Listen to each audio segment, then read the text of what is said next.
दोस्तों, कहानी की शुरुआत होती है जर्मनी के एक छोटे से टापू हेल्गोलैंड से, जहां 513 लोग अपनी जिंदगी बिता रहे हैं। पूरी दुनिया में एक खतरनाक वायरस फैल चुका है जिसने कई लोगों की जान ले ली और बचे हुए लोग ज़ॉम्बी बन गए। इन ज़ॉम्बी से बचने के लिए ये लोग हेल्गोलैंड टापू पर आ गए और धीरे धीरे इन्होंने अपनी एक छोटी सी दुनिया बसा ली। यहाँ खेती करके और सीमित संसाधनों के साथ ये लोग जिंदगी चला रहे थे, लेकिन खाने पीने का सामान इतना कम था कि टापू पर सिर्फ 513 लोग ही रह सकते थे। इंसान ज्यादा हुआ तो पूरी व्यवस्था चरमरा सकती थी। इसीलिए जब भी कोई बच्चा पैदा होता, वोटिंग के जरिए एक इंसान को चुना जाता जो अपनी जान दे दे ताकि आबादी नियंत्रण में रहे। यहाँ एक बोर्ड पर सभी सर्वाइवर्स के नाम और उनके पॉइंट्स लिखे होते हैं। अच्छा काम करने पर पॉइंट्स मिलते हैं और नाम ऊपर चढ़ता है, लेकिन गलत काम करने पर नाम नीचे चला जाता है।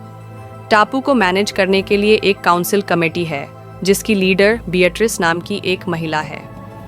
कहानी 15 साल आगे बढ़ती है, जहां पूरा शहर एक हॉस्पिटल में जमा है। एमिली नाम की लड़की अपने बच्चे को जन्म देने वाली है।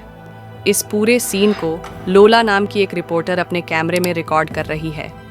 नियमों के मुताबिक जब कोई बच्चा पैदा होता है तो किसी को अपनी जान देनी पड़ती है। एमिली के पिता खुद अपनी जान देने का फैसला करते हैं और एक चट्टान से कूद जाते हैं, लेकिन हॉस्पिटल में एमिली को जुड़वां बच्चे पैदा होते हैं, जिसके बाद बिएट्रिस काउंसिल मीटिंग बुलाती है। लंबी चर्चा के बाद वोटिंग का फैसला होता है ताकि ये तय हो सके कि किसे बलिदान देना है। इधर क्रिश्चियन और हेनरिक नाम के दो दोस्त बोर्ड पर अपनी रैंकिंग देख रहे हैं। क्रिश्चियन की रैंक 511 है, जिससे वो परेशान हो जाता है। वो हेनरिक से कहता है कि अगर उसे चुना गया तो वो अपनी जान नहीं देगा, लेकिन हेनरिक उसे चेतावनी देता है कि पहले भी एक शख्स ने ऐसा करने की कोशिश की थी, लेकिन उसे ज़बरदस्ती पिंजरे में बंद करके समुद्र में फेंक दिया गया था। हम 512वें नंबर पर एलिसे नाम की बुजुर्ग महिला को देखते हैं, जिसे सब बेकार समझते हैं। और सबसे आखिरी यानी 513वें नंबर पर एटीएन है, जिसे सभी ने क्रिमिनल घोषित कर रखा है। दूसरी तरफ मारिक और उसका बेटा लाइंस एक लैब में वायरस की वैक्सीन बनाने की कोशिश कर रहे हैं। जेडिथ, जो काउंसिल की मेंबर है, मारिक के साथ दवाइयां बांटने जाती है। जब वो एटीएन के घर पहुंचते हैं तो उसकी पत्नी लीसा जेडिथ पर गुस्सा हो जाती है। वो कहती है कि एटीएन ने सिर्फ उसके लिए दवा चुराई थी, क्योंकि डॉक्टर ने उसे दवा देने से मना कर दिया था। एक सीन में एमिली अपने कमरे में सो रही होती है, तभी एलिसे चुपके से उसके बच्चे को ले जाने की कोशिश करती है। एमिली जाग जाती है और बच्चे को छीन लेती है, क्योंकि उसे लगता है कि एलिसे वोटिंग की वजह से बच्चे को नुकसान पहुंचाना चाहती है, लेकिन एलिसे कहती है कि वो ऐसा कभी नहीं करेगी। इधर मारिक चुपके से दवा लाकर लोरे नाम की महिला को देता है, लेकिन जेडिथ उसे देख लेती है। वो बिएट्रिस को बताने जाती है, लेकिन बिएट्रिस कहती है कि अभी मारिक की ज़रूरत है, इसीलिए ये बात छुपा लो, बाद में उसे सज़ा दी जाएगी। क्रिश्चियन और हेनरिक ये बातें सुन लेते हैं। तभी एक बच्चा गिर जाता है और उसका सामान टूट जाता है। हेनरिक क्रिश्चियन को कहता है कि ये रैंकिंग बढ़ाने का मौका है। क्रिश्चियन बच्चे की मदद करता है और उसे अपना खाना दे देता है। बिएट्रिस इसे देखकर खुश होती है और दोनों को एक्स्ट्रा पॉइंट्स देती है। हेनरिक की नज़र एटीएन और लीसा पर पड़ती है, जो एक स्टोर में है। वो लीसा को खाना ऑफर करता है, लेकिन वो मना कर देती है। बिएट्रिस उनकी बातें सुन लेती है और हेनरिक पर गुस्सा करती है। यहाँ पता चलता है कि हेनरिक बिएट्रिस का बेटा है। एक सीन में मारिक की लैब में पीटर नाम का एक मरीज है, जिसे बाहर से लाकर वैक्सीन टेस्टिंग के लिए इस्तेमाल किया जा रहा है। दूसरी तरफ हेनरिक फिर से लीसा को खाना ऑफर करता है और बदले में गलत मांग करता है। तभी सायरन बजता है और हेनरिक को बॉर्डर पर जाना पड़ता है, क्योंकि वो सोल्जर है। कुछ लोग टापू में घुसने की कोशिश करते हैं, लेकिन सोल्जर्स के लीडर मिया उन्हें रोकती है। एक शख्स बैरियर काटने की कोशिश करता है तो मिया उसे गोली मार देती है। हेनरिक अपने मज़े के लिए बाकियों को भी मार देता है।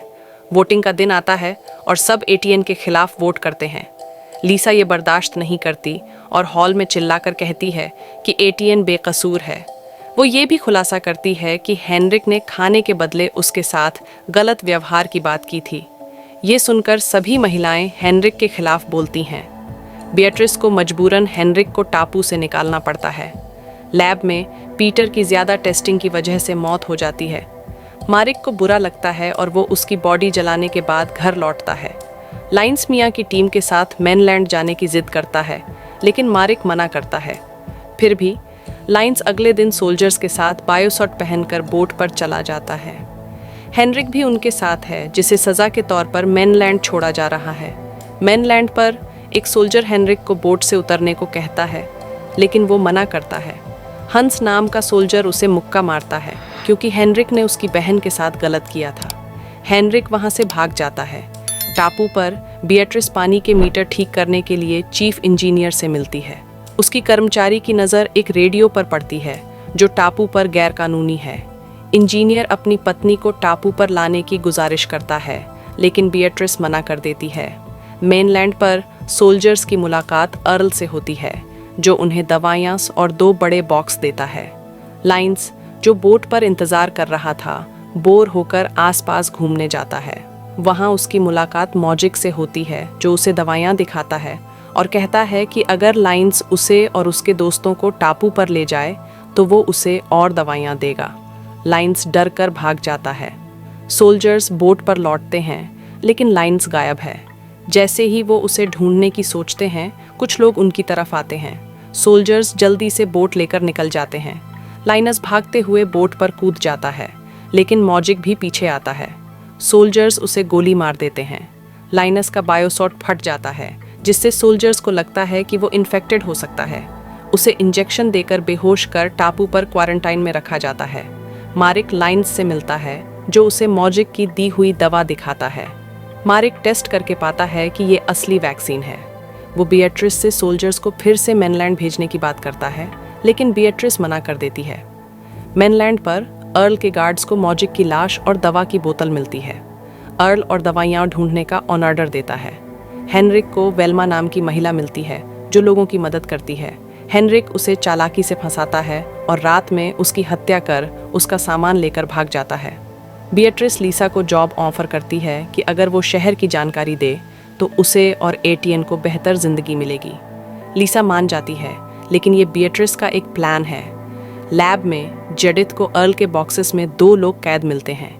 एक सोल्जर की वायरस से मौत हो जाती है और लाइंस को अपनी बॉडी पर वही लाल निशान दिखते हैं, लेकिन वो किसी को नहीं बताता। काउंसिल मीटिंग में बिएट्रिस मिया को सोल्जर की मौत का जिम्मेदार ठहराकर उसकी रैंक कम कर जेल भेज देती है।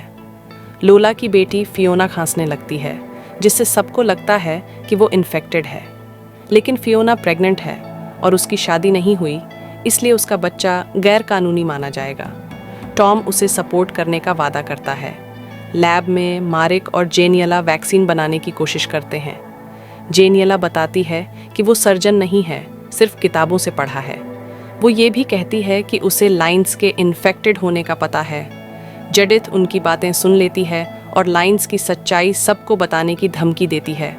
जेनियला उसे मार देती है और मारिक के साथ उसकी लाश ठिकाने लगा देती है।